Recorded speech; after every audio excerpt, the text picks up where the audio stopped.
and welcome to Restoration Messianic Fellowship and the counting of the Omer for 2026.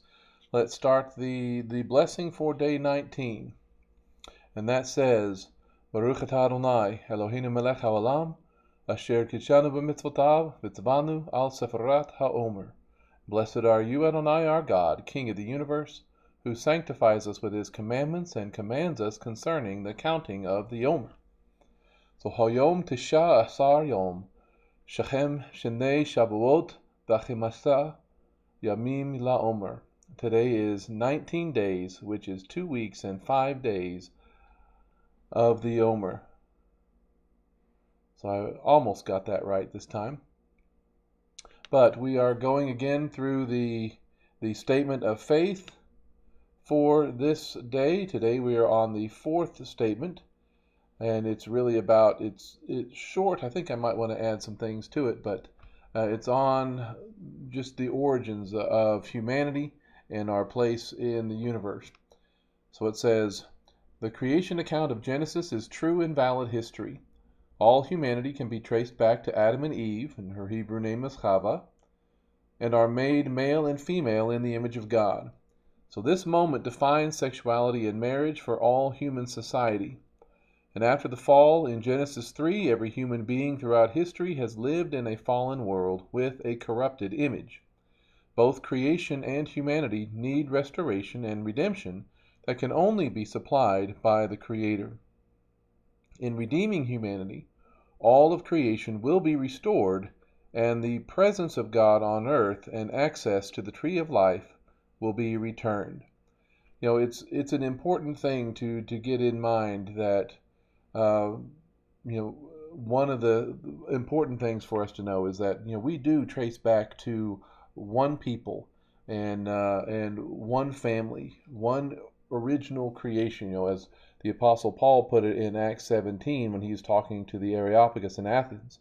He says, from one, or from one blood, I think is how the King James puts it. From one he made every nation of men to live on the face of the earth, having set appointed times and the boundaries of their territory.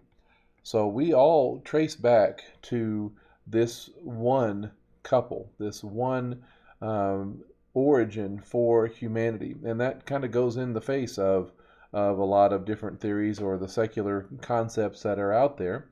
And that's a good thing, because they want us to think of ourselves as no more than just animals that have got a little smarter than the others, allegedly. And I grew up and went to college and such, was natural sciences, geology.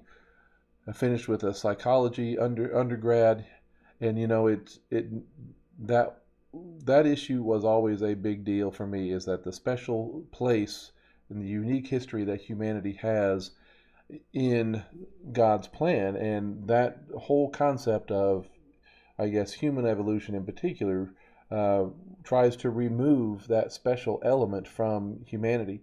And then along the ways you find out that secular science has their own version of this. I remember when my wife and I were in seminary, we were watching the Discovery Channel. This is back in the late 90s. And they had a program on what they called the bottleneck theory for human populations. And the way they described it was that, and they're talking, 100,000 years ago or whenever their numbers were, there was a large human population, and through a series of events or a particular event, that human population bottlenecked down to a very small number, and they put it like less than 1,000 people or 500 breeding pairs, and then it spread back out to the large population that we have today.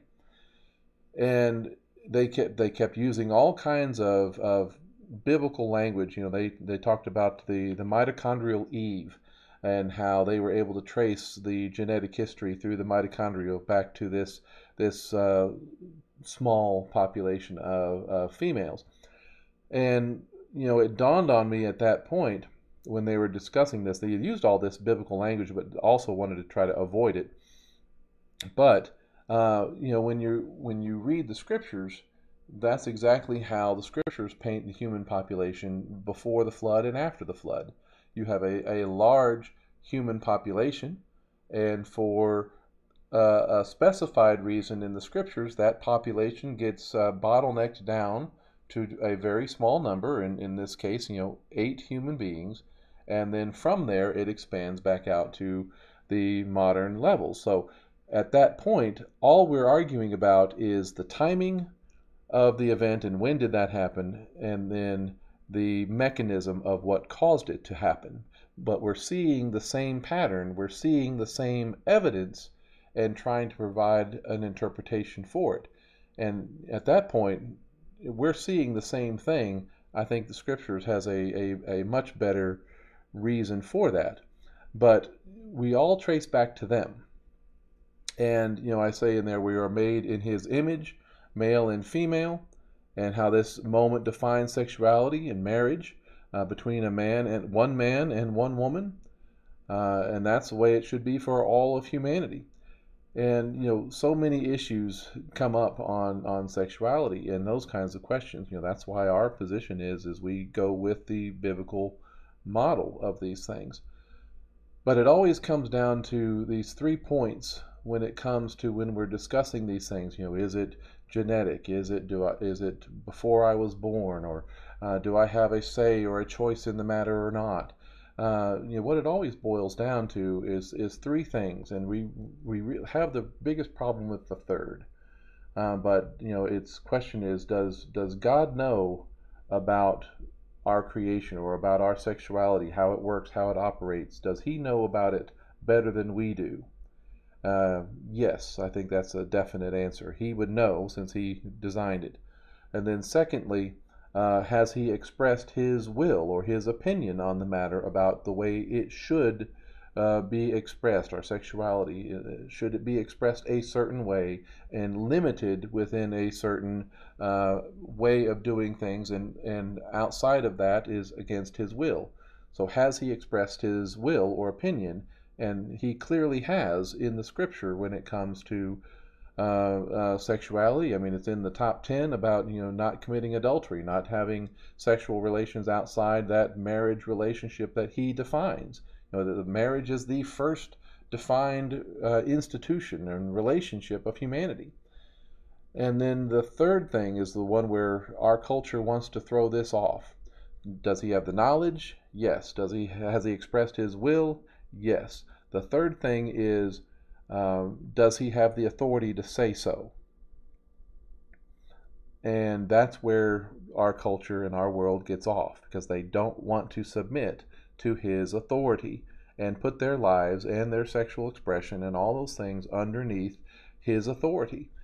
But everything boils down to that, those 3 points, and whether you want to live with his authority or not, or deliberately throw it off. So we see that defines a lot of issues for us today. But after the fall, we live in this fallen world. We have this corrupted image, and both humanity and creation need to be restored, need that restoration. And that comes specifically out of Romans chapter 8, is where we see this very clearly. He says, let me get back to that. He says in Romans chapter 8, verse 20, he says, "For the creation was subjected to futility, not willingly, but because of the one who subjected it, in hope that the creation itself also will be set free from bondage to decay into the glorious freedom of the children of God.